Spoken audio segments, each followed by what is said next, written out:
Hey family, how we doing? Tacc man, how's your spirit? I'm running a little late today. I was watching some videos, funny joints. Um, had a good discussion today with brother Oreo, but we had a bunch of us was on last night. Um, and it was good. It was a good thing. After I got off with y'all last night, let me clean my glasses. How y'all feeling today? Today we're gonna talk about knowledge. You know, the first article of the road of change. Um, very important part of this. And once you embrace the journey and you start to understand, and you'll see what I'm talking about. But you're not going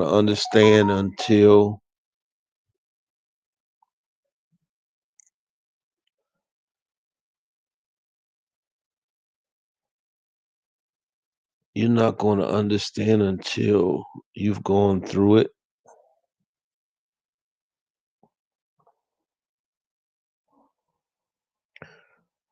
And okay, there we go.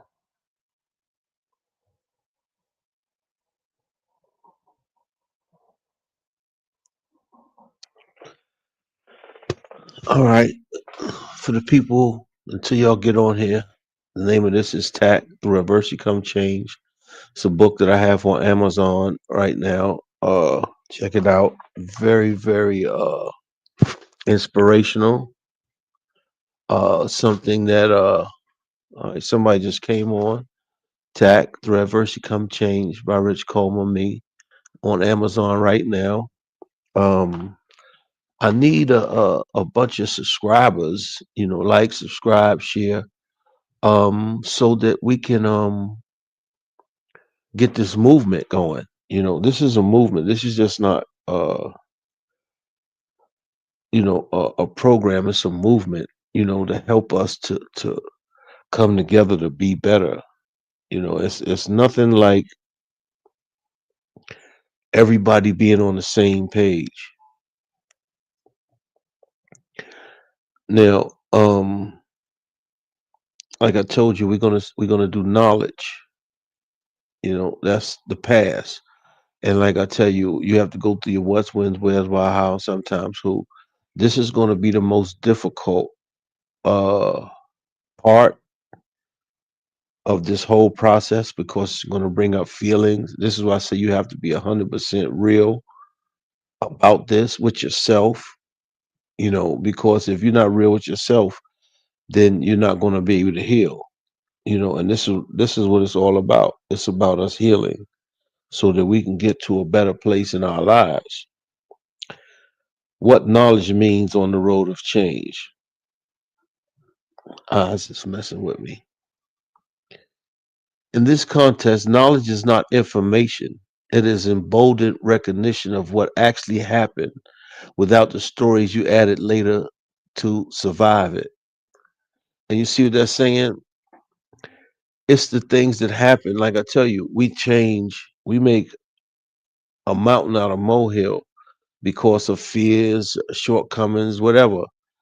But once you get to understanding how insignificant these things were or are in your life now, that you get the understanding of what it really is that you're going through. Most people think they know their past, but what they have is a narrative, edited, filtered, emotionally compressed.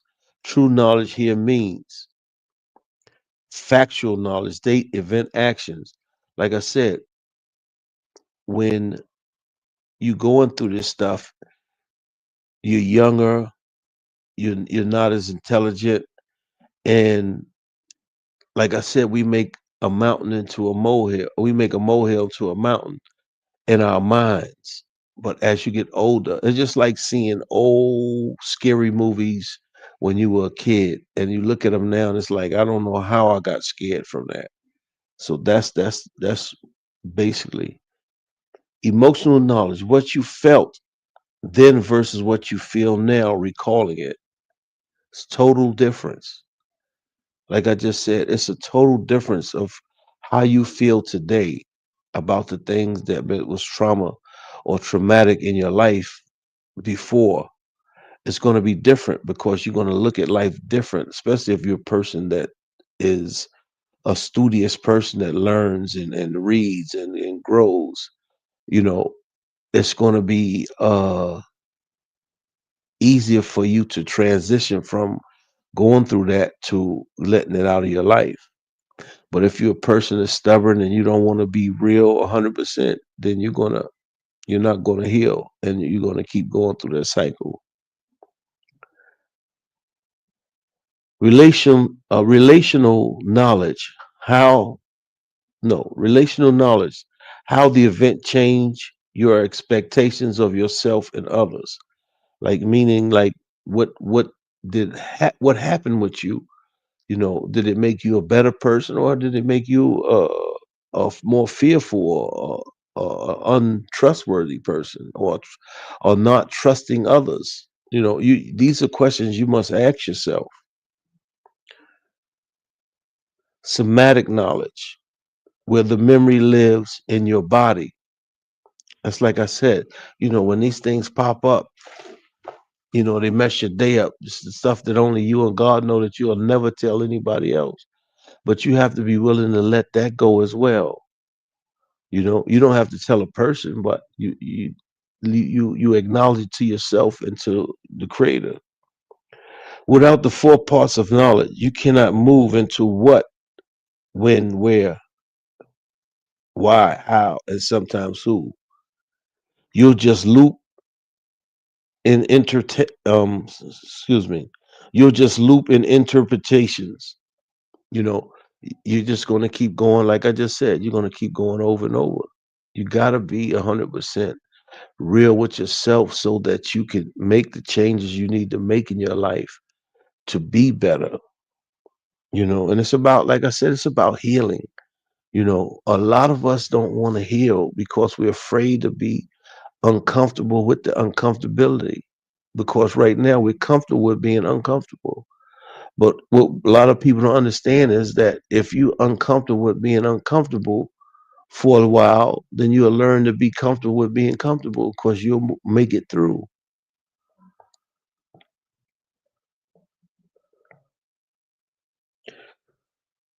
The bare bones sequence of action and reaction.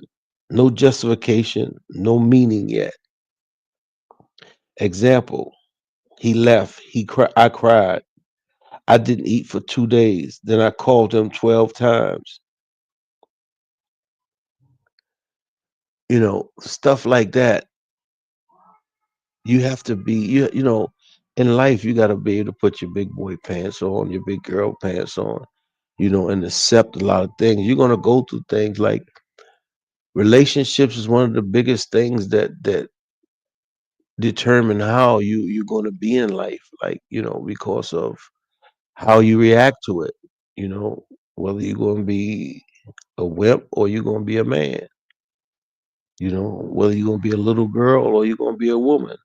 You know, things happen. You know, there's no instructions to life, and we have to understand that.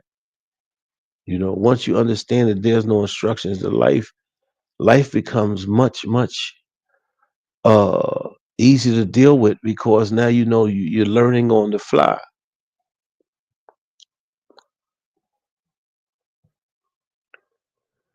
It stops the mind from spiraling into I'm unlovable before you ever name the event.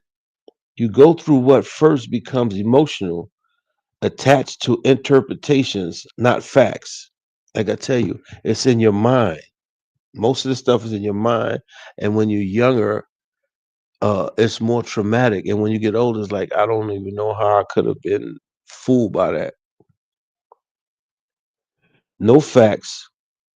When you list only what happened, you'll feel an initial spike of shame and numbness. That's the first emotional gate. And see, this is the thing. when you're truthful to yourself of wanting to change and be better and do better, so many things open up for you because you open yourself up to the universe. You see what I'm saying? And it's all up to you. You know, we determine, like I tell you, we determine our lives. No one determines it for us. That's only if you're weak and you don't have a mind of your own. You know, emotions you'll feel here: disbelief, flatness, anxiety, or sudden urge to add, but resist that. Like I tell you, you're gonna cry, you're gonna go through, you're gonna puke, you're gonna, I mean, reliving a trauma from your childhood or whenever, it's not an easy thing. And this is why I tell you we need to heal. There's so many traumas that we've gone through as people of color in this country and still are going through, that a lot of them are subliminal. They're no longer slaving us, with shackles as they did. They still doing that, but you got to get caught up in something. But now it's a mental shackle. And see, this is what a lot of people don't understand, man. These people are good at what they do. The devil is the master of technology, and that's who they work for, and that's who has the dominion over the earth for right now. And he's shooting his shot. But the whole thing is, when it's done, it's done.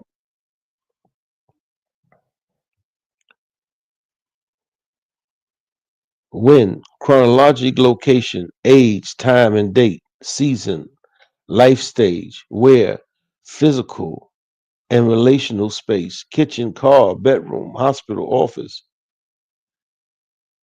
Why these matters? Why these matter for healing? When breaks, when breaks the illusion that the event is happening now? Trauma time, trauma time collapses, past into present. Names when, example, I will. I was 14, then 34. Force your brain to code it as memory, not threat.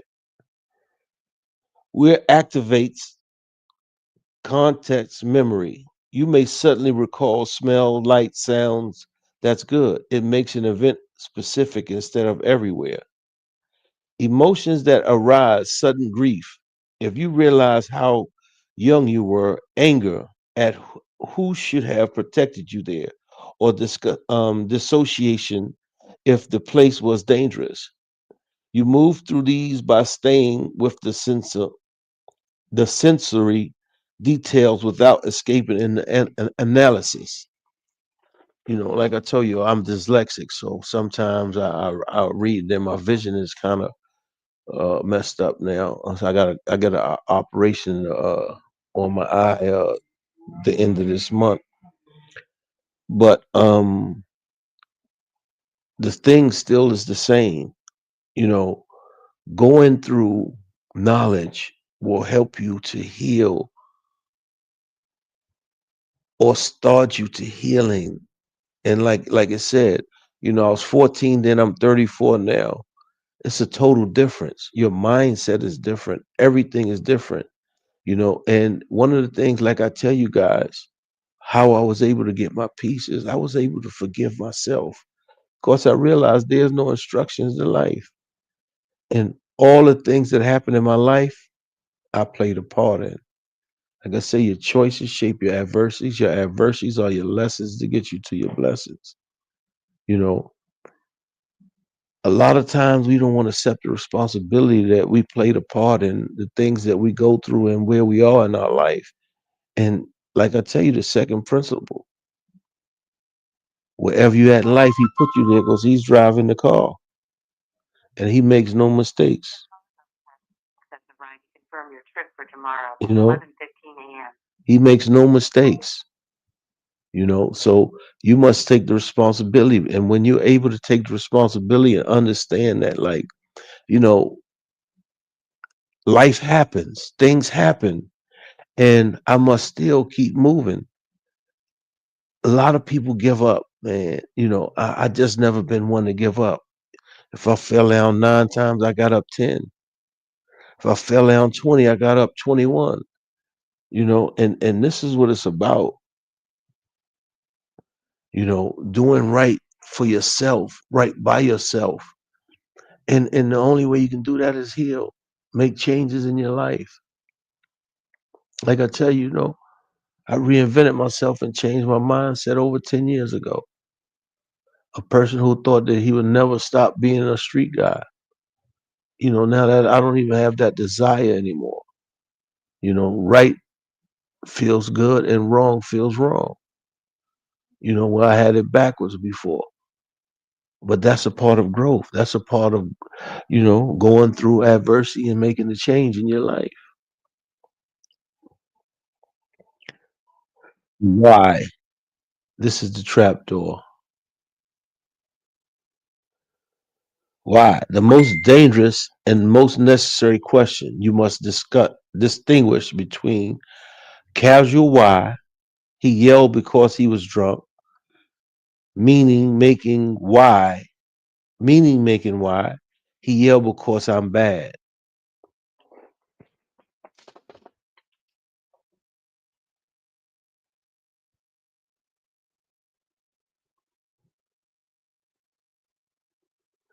Okay, getting verified and becoming a partner on Kick isn't just for old or established streamers.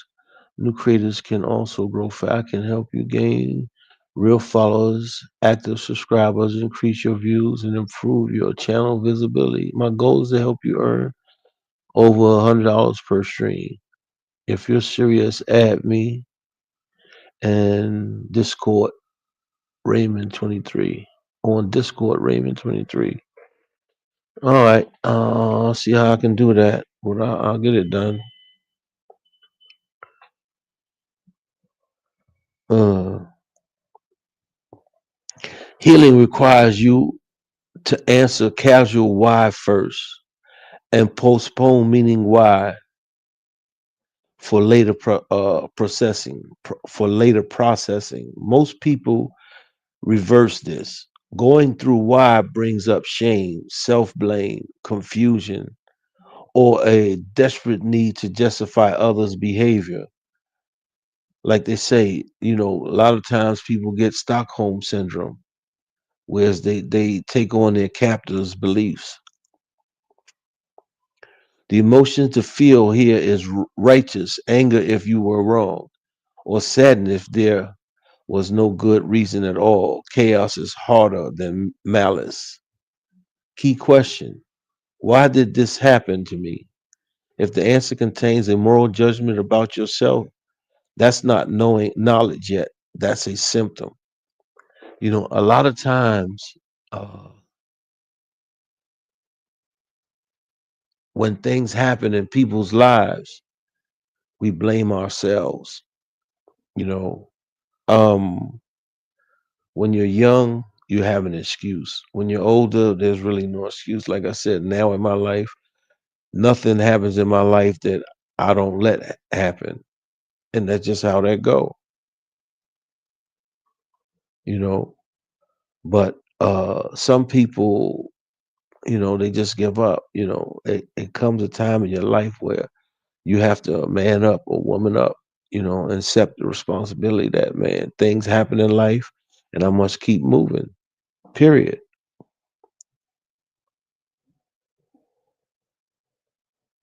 The how, the mechanism, how, the sequence of choice, actions and events that led from A to B to C. Not why someone did something, but how it unfolded. Example: how did I end up staying 3 years too long? Answer: first, I ignored the first red flag. Then I rationalized it. Then I got pregnant. Then I felt trapped. Then I stopped telling friends, etc., etc., etc. Like she's saying, the first red flag, man, is a warning for you to keep it pushing. You know, um, I'm so happy that a lot of people that were in my life are not in my life now, and I'm glad it was their choice. to, not be in my life. It's much, much more peaceful in my life. I don't have to worry about I gotta go out and do this and do that to make sure that this, and I don't have to do none of that. My life is peaceful. Sometimes, things happen in your life that you may not understand until you're older. And it's like, man, you know, like I tell you, prison was a blessing to me because my connection with the Most High is phenomenal to me, you know. And man, it's nothing like having that kind of connection with the God of your understanding, man. I love it. It's one of the greatest feelings that you can have. You know, you're never lonely because He's always there. When you get attached to people when they're not around, you get lonely or you miss them. And I don't have that problem. You know, and the less people in my life is pretty cool for me. You know, it's pretty cool for me. I really and have learned to enjoy to be by myself. A lot of times I get phone calls. I really don't want to talk. You know, but out of love and respect for the people, I talk. But that comes from being by myself for so long and finally learning to love myself. And it took damn near 60 years. So it's a process.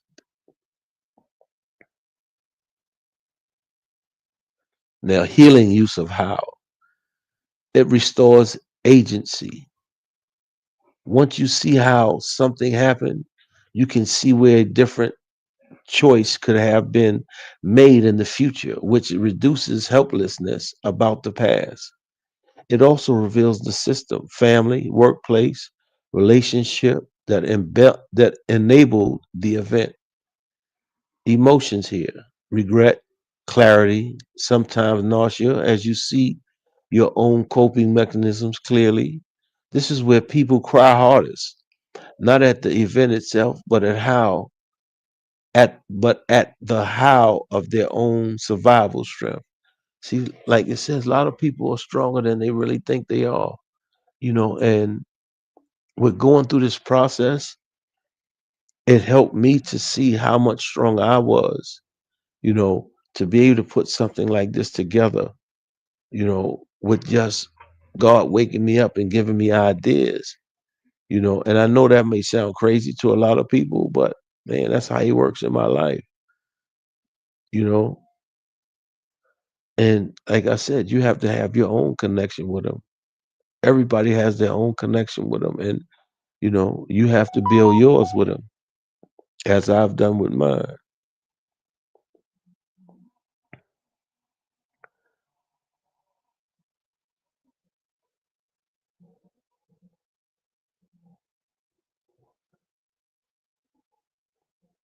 Now we're gonna go to the sometimes who not always relevant, but when it is, it's explosive. Like if who did what to you, stuff like that. That means who did what to whom, who knew and didn't act, who benefited, who was the version of you that showed up that day. You have to ask yourself all kinds of questions about your past when you're trying to heal, because that's the only way you're going to heal. You have to go over it and look at your young self compared to your old self, and what deserves to stay and what deserves to leave. Like I tell you, when you let go of the past, you don't look at it the same no more. The past is just a measuring stick for who you were to who you became, and you set boundaries so people who love you will respect it, and the people who don't will try to overdo it. But the beautiful thing about it, when you have when you have a balance in your life, and you heal, man, it's no better feeling, because you live life right, and you worry about nothing but what pertains to you, unless it's close.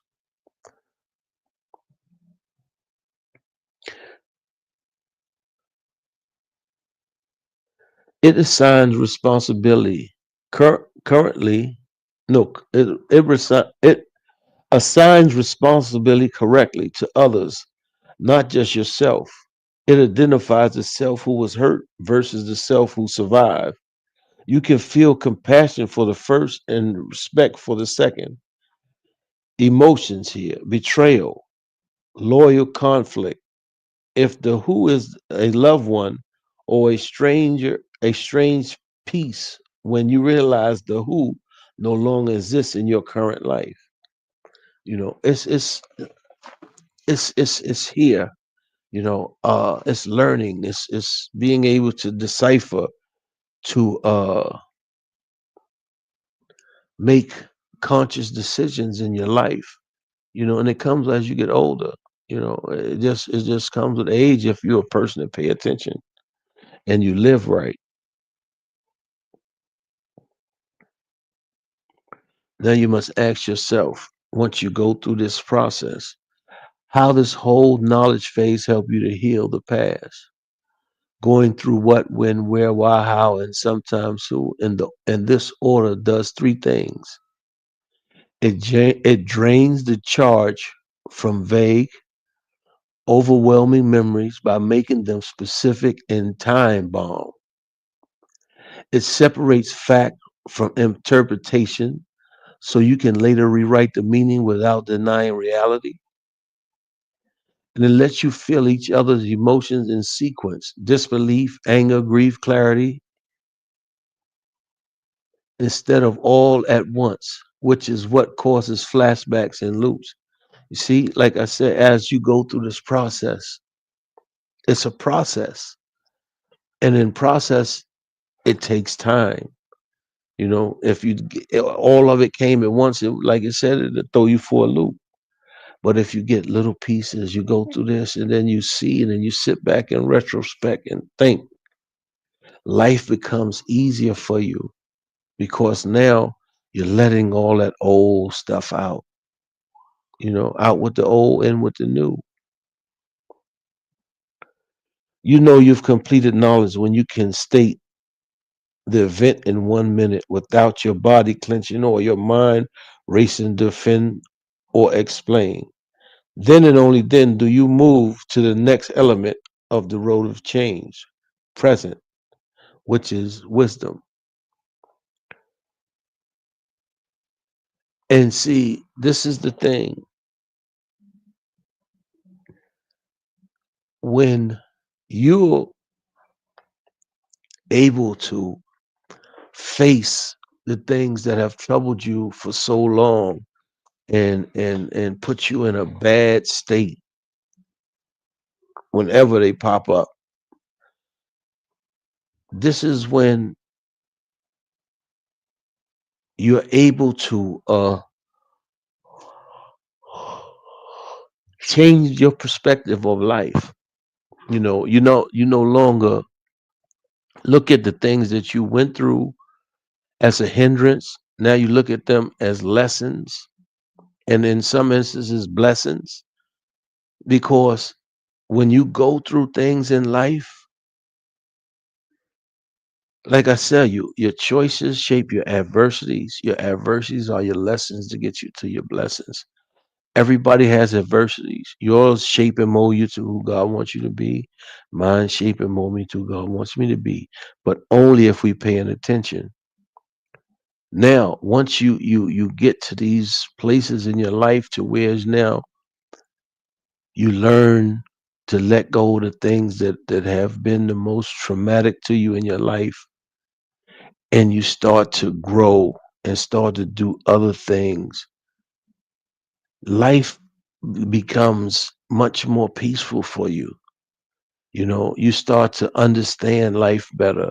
You start not caring about or wanting the things that you used to want. Life is just, it's just better. It's not quantity, it's quality. And this is what a lot of people got to understand. It's not the quantity of life, it's the quality. And I just try to live a great quality of life today. And the beautiful thing about it, when you live right, life is just beautiful. And life shows you, that it has your back. Like my mother used to say, you take care of business, business is gonna take care of you. And that's how I try to live my life. No matter what, I do the right thing. And when you do that, nothing bad really can happen, because you're putting out good energy and you're getting great energy back. Like I tell people, I vibrate on a different level now. When I see bullshit, I get away from it. Before I would say, nah, get away from me. No, now I get away. Ounce of prevention worth a pound of cure. You know,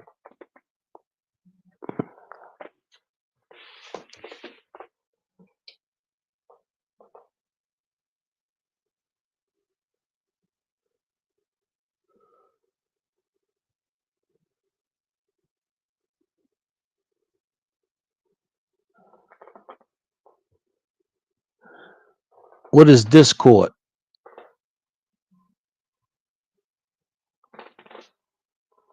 Is that another platform? Discord, another platform?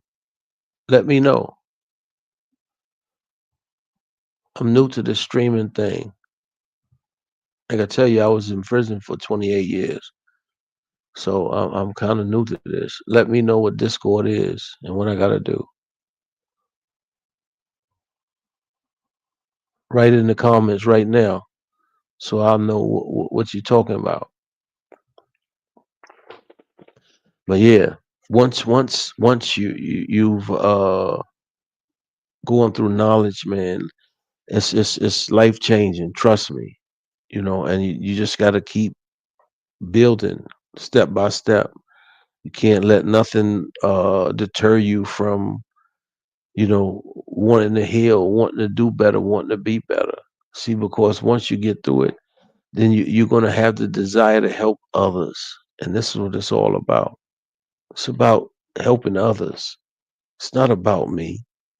I do this. I ain't even want to do it today, but I do it because it's therapy for me as well as it is for other people, you know, and it's a blessing, to be able to give you something that God gave me. Like they say, you can't keep it unless you give it away. And I just want to, share my world with y'all, you know, help y'all to heal so we can all live in a good place, man. You see what's going on in the world. The world is kind of messed up right now. And like I said, if I can just heal one person, man, I did my job. There go my prayer time. So I'm going to end it until tomorrow. I'll see you tomorrow, and we're gonna go. And brothers, put in my page what you talking about. Tag man out. Peace.